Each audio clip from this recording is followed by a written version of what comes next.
As Uganda transitions from NDP2 to NDP3, civil society organizations are calling for budget policy shifts from high public sector management to healthcare and industry production prioritization.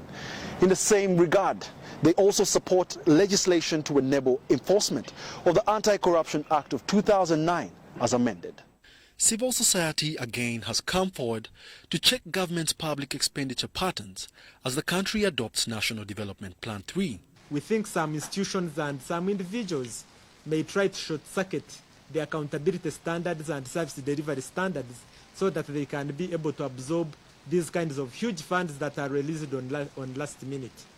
That even then, we still see instances of low absorption because you've released the money so late.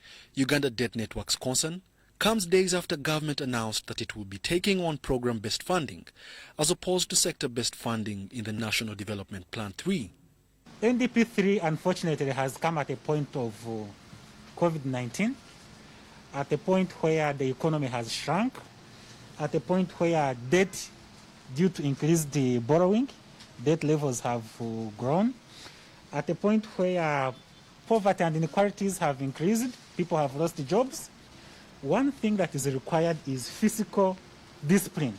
In National Development Plan 2, infrastructural development sectors were allocated about 38 trillion.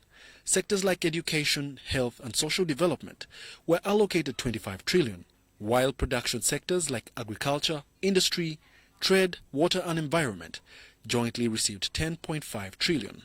Sectors like agriculture, tourism and so forth are facilitators for growth. So we are saying now, at least as colleagues have said, that now we have a good element of roads, power and all that. Now we should shift to public sector spending, which would spur growth in our economy. On the other hand,